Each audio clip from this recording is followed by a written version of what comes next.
Vamos ver aqui agora o tópico 6.5, atividades, ok? Dentro de gerenciamento pelas diretrizes, vamos entrar no tópico 6.5, atividades. É muito legal esse tópico. O gerenciamento da rotina do trabalho do dia a dia é um conjunto de atividades voltadas para alcançar os objetivos atribuídos a cada processo. É a prática do controle da qualidade em si. É aí que se pratica o controle da qualidade. São várias atividades. Vamos ver quais são. Atividade A: definir a função.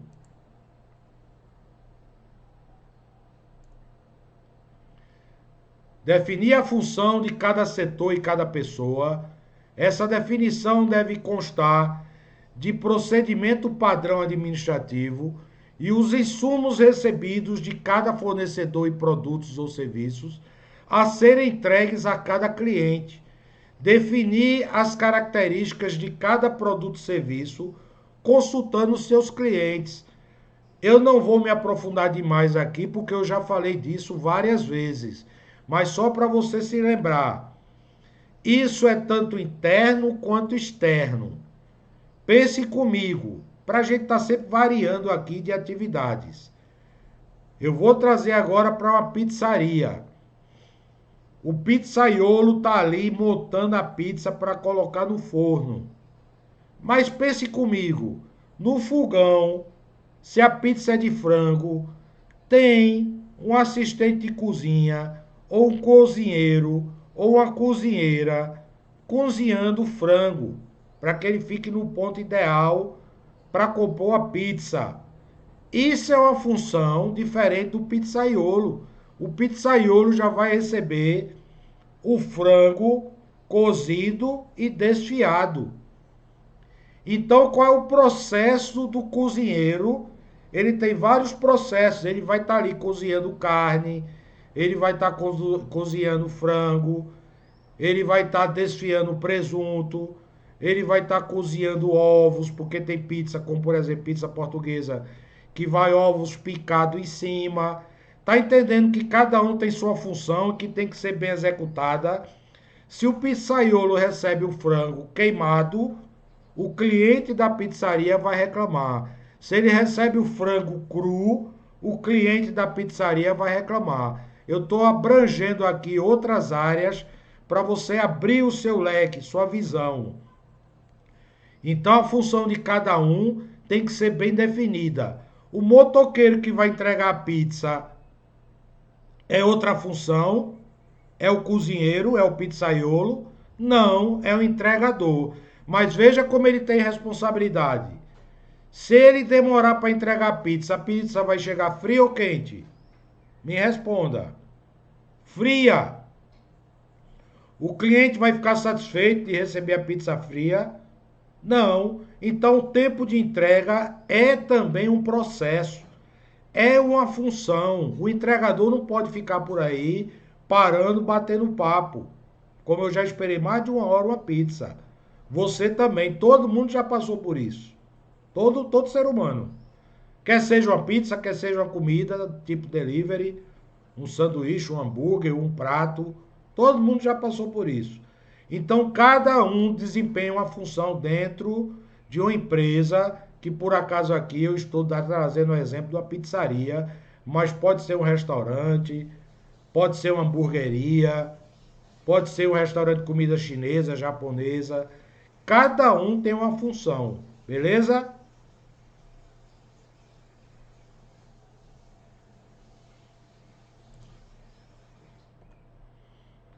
Continuando aqui atividades, construir o macrofluxograma.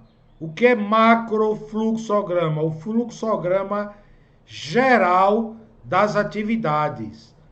Não é subprocesso nem é microprocesso. Porque existe macroprocesso que ele é representado nesse macrofluxograma. Dentro do macroprocesso, que são todos os setores da empresa representados numa folha, pense assim como uma planta baixa de um prédio.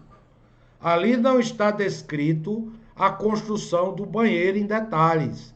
Ele está apenas representado como um quadrado, um retângulo. Por quê? Porque ali é a planta geral. Depois você vai ter a planta das instalações elétricas. Depois você vai ter a planta das tubulações. Se tiver tubulação de gás, vai ter a planta da tubulação de gás. Depois as tubulações elétricas. Depois as tubulações de rede de computadores. Observe que aí são áreas distintas dentro de uma obra. A mesma coisa é uma empresa, ok?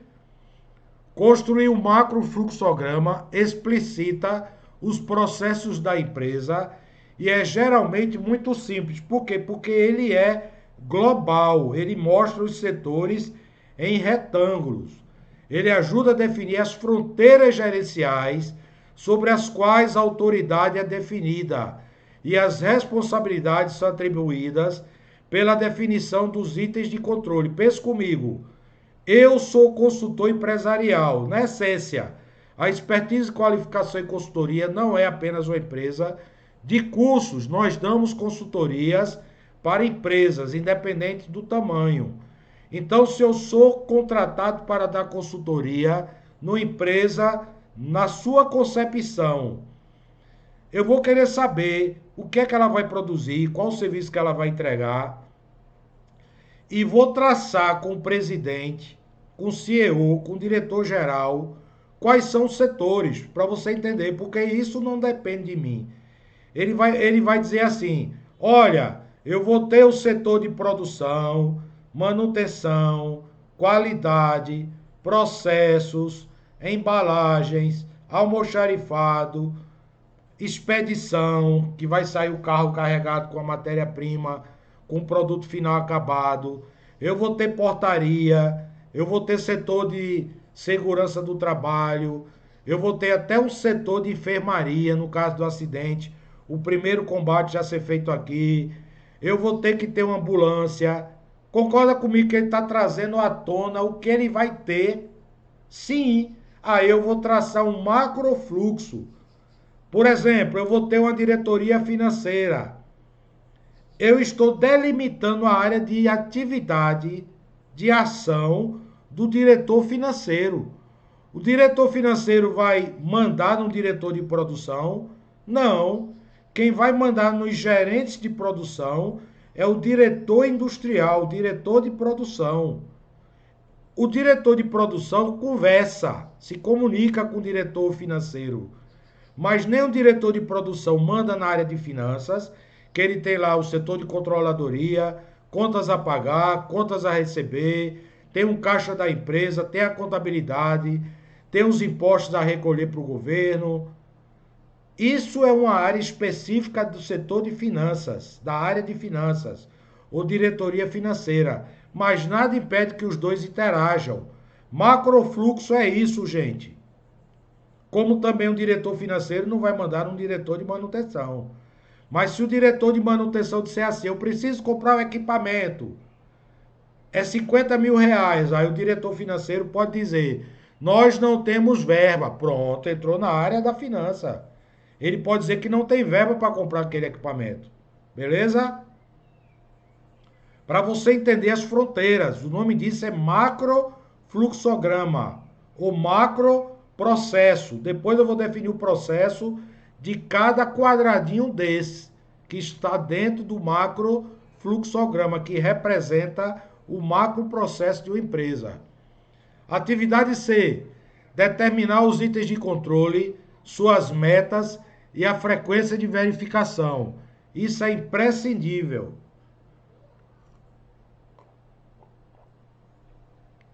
Itens de controle, já falei várias vezes aqui.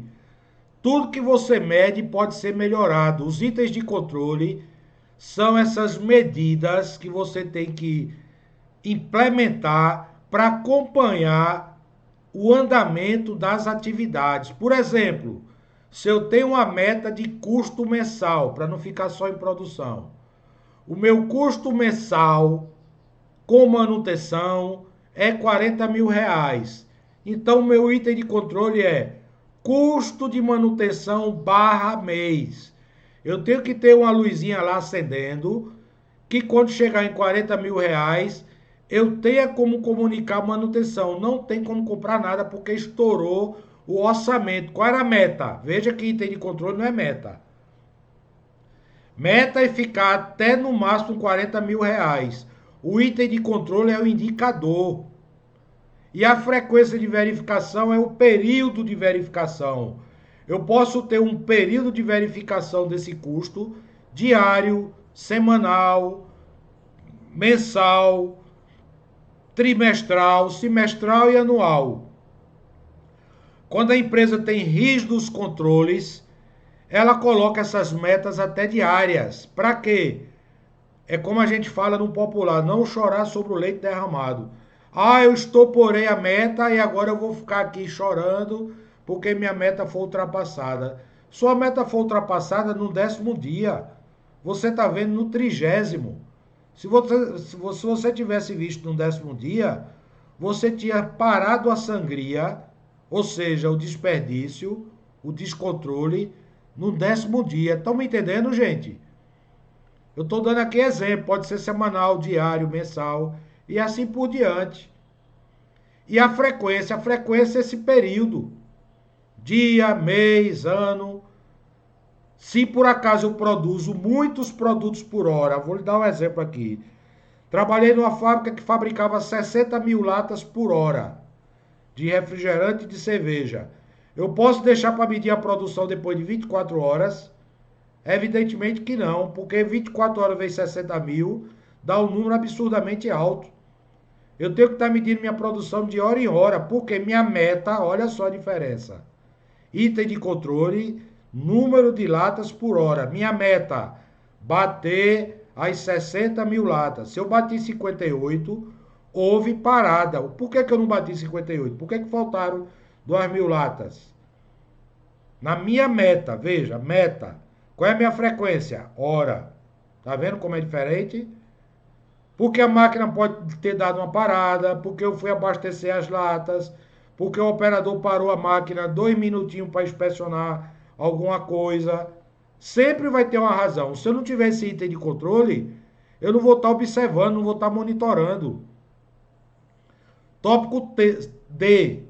Montar de forma participativa os fluxogramas de sua área de trabalho, que são os fluxogramas das tarefas, para ajudar na padronização. Por quê? Suponha uma empresa, um negócio que rode 24 horas. Se eu não padronizar, cada horário entra um grupo de pessoas e aquele grupo de pessoas vai trabalhar de maneira diferente. Formas diferentes de trabalhar geram produtos diferentes. Não é lógico isso, gente? Claro que sim. Se cada turno trabalha de uma maneira, eu vou estar gerando produtos diferentes. Eu tenho que padronizar uma maneira única de trabalhar que seja melhor para o negócio, para a empresa. Só dando o exemplo da pizzaria. Se eu digo que o tempo máximo de entrega de uma pizza são 25 minutos e eu tenho 10 motoqueiros na porta da minha pizzaria, eu não vou permitir que um passe 1 hora para entregar, porque por causa dele eu estou sujando o nome da pizzaria. Eu tenho que padronizar. Para isso eu tenho que definir o quê? O raio de atuação do pizzaiolo.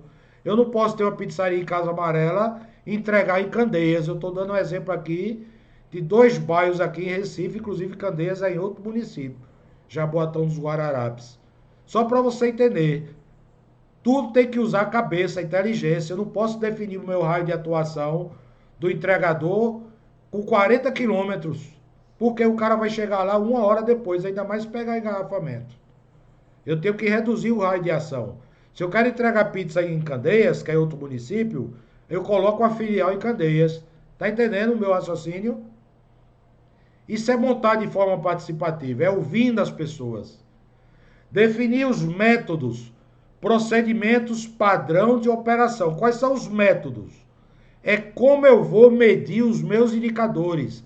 Eu só consigo medir indicadores numéricos ou indicadores qualitativos. Os numéricos eu chamo quantitativos, que eu posso contar, que eu tenho instrumento de medição. E qualitativo tem uma relação subjetiva, mas hoje em dia com a tecnologia eu já consigo medir eventos, processos qualitativos de forma objetiva, com instrumentos de medição, ok? Que mede cor padrão, que mede sabor padrão, por incrível que pareça, que mede até cheiro, sensores que medem o cheiro. Imagine que eu tenho uma fábrica de bolos industriais e que eu fabrique bolo de baunilha. Você acha que é normal o boleiro ficar cheirando o bolo e dizer esse está mais cheiroso do que esse? Isso era antigamente. Hoje em dia eu tenho sensores de odores. Porque eu não posso ter um bolo, cada um com um nível de cheiro diferente. Porque eu errei na quantidade de baunilha que eu vou botar no bolo. Tá entendendo o linguajar? Com a evolução da tecnologia, nós estamos em plena indústria 4.0, na quarta revolução industrial. Os meios de medição foram modernizados, atualizados. Definir os métodos, procedimentos padrão de operação para atingir as metas estabelecidas nos itens de controle. Esses procedimentos padrão de operação, que são chamados SOP, que é Schedule Operation Process, Schedule que é padrão, Operation que é operacional, constam de padrões de sistema, procedimentos operacionais, especificações e padrão técnico de processo, que é Quality Control, Process Chart, que são cartas de processo ligadas ao controle de qualidade, que você vê isso no curso de CEP, Controle Estatístico de Processo. Eu só estou mencionando aqui para você saber. Não dá num único curso a gente falar de tudo que existe dentro de uma empresa. Senão eu teria que abrir aqui um tópico sobre manutenção e passar horas falando sobre manutenção preventiva, corretiva, preditiva, manutenção baseada na confiabilidade. Então a gente está focando aqui em gerenciamento pelas diretrizes, no curso de analista da qualidade, ok? Se o analista de qualidade quer se aprofundar em CEP, que é controle estatístico de processo, aí ele faz um curso de CEP, é outro certificado. Se ele está fazendo o curso de especialista em melhoria contínua, dentro do curso de especialista em melhoria contínua, já tem um curso de CEP, já tem um curso de PDCA, beleza? Já tem um curso de 7 ferramentas da qualidade. Vai abrindo o leque. O curso de especialista em melhoria contínua tem 16 cursos dentro dele. 16. 12 oficiais e 4 de bônus. Letra F. Definir claramente os problemas e resolvê-los. Que parte está isso no PDCA? No cheque. Na letra C, de checar, de verificar. Com a participação de todas as pessoas, como meio de melhorar continuamente os procedimentos padrão de operação. Utilizar para isso o método de solução de problemas, QC History. O que é QC? Quality Control, a história do controle da qualidade, ou seja, quando começou a acontecer o problema. Se você não tiver histórico dentro da empresa, aí, querido aluno que está me escutando agora, aluno, aluna, você profissional, histórico é tudo, porque vai identificar exatamente o ponto de ruptura, quando começou a acontecer o problema. Isso diz muito. Por exemplo, pode informar você que mudou tal fornecedor. Então você já vai relacionar o problema com a mudança de matéria-prima. Pode identificar que um determinado operador saiu de férias quando começou a dar aquele problema. Passei diversas vezes por isso. Aquele operador mais experiente sai de férias e um menos experiente assume e não tinha o nível de habilidade, de perspicácia, de observação daquele que saiu. Aí cabe à liderança saber se aquele operador-chave treinou de forma condizente o substituto. Se não, realoca alguém de outra área. Ou deixa esse operador, antes dele sair de férias, responsável por treinar o substituto. Isso eu fiz várias vezes. Quando eu via que determinado operador era chave para o processo, principalmente processos mais complexos, existem processos simples dentro de uma operação de manufatura, existem processos altamente complexos que trabalham com diversas variáveis do processo. Então aquele operador ele já é um cara mais especialista, que já tem até curso técnico, então ele tem que treinar outra pessoa para assumir a função dele. Senão quando ele sair de férias, você vai sentir o impacto. Tanto é que a letra G tem relação com o que eu estou falando. Educar e treinar exaustivamente. Letra G. Educar e treinar exaustivamente o seu pessoal nos métodos e nas práticas do controle de qualidade, de forma que todos possam utilizar o PDCA em seu trabalho, que é o quê?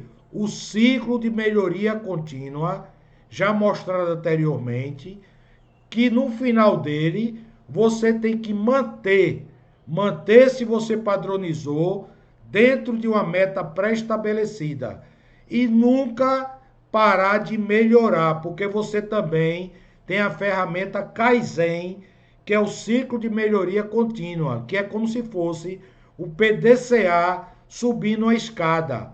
A partir do momento que o PDCA sobe um degrau, ele atingiu um nível de qualidade melhor do que o degrau anterior. Aí você padroniza, roda de novo o PDCA e sobe mais um degrau. Atingiu a meta, padroniza. O que é padronizar? Não deixar voltar a acontecer os problemas que aconteciam antes. E assim é um ciclo de melhoria contínua. Ou seja, o PDCA roda dentro do Kaizen, que é uma palavra mais abrangente, que vem do sistema Toyota de produção, que é hoje melhor do que ontem e amanhã melhor do que hoje. Kaizen vem das palavras japonesas, que traduzidas para o português quer dizer isso. Hoje melhor do que ontem, ou seja, cada dia melhor do que o dia anterior. E amanhã melhor do que hoje. Se amanhã é melhor do que hoje, vai ser melhor ainda do que ontem, ok? Isso é o ciclo de melhoria contínua. Agora a gente vai entrar no tópico 7, garantia da qualidade, ok? Vamos em frente. Já está próximo de concluir o curso. Fica comigo. Sempre quando chega nesse ponto, eu digo que você beba água, lave o rosto. Você pode estar assistindo esse curso de noite, pode estar dando sono, cansaço. Não desista. Esse curso é muito importante para a sua carreira, para o seu crescimento profissional. E eu procuro trazer aqui não apenas minha experiência acadêmica, para você que não sabe, eu ensinei isso nas universidades para engenheiros, como também utilizei isso em fábricas enquanto gestor. Eu entrei em fábrica na década de 80, na década de 80 não, em 80, como estagiário. E passei 32 anos, então trabalhei tanto na fábrica, vendo isso no dia a dia, quanto na academia. Academia é o quê?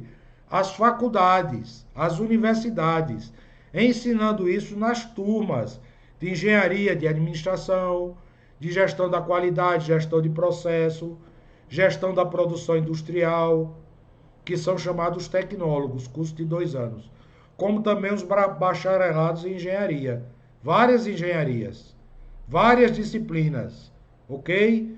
Então me sinto aqui bastante confortável de trazer esses conteúdos que eu tenho na minha história como profissional, desde a década de 80. Vamos em frente.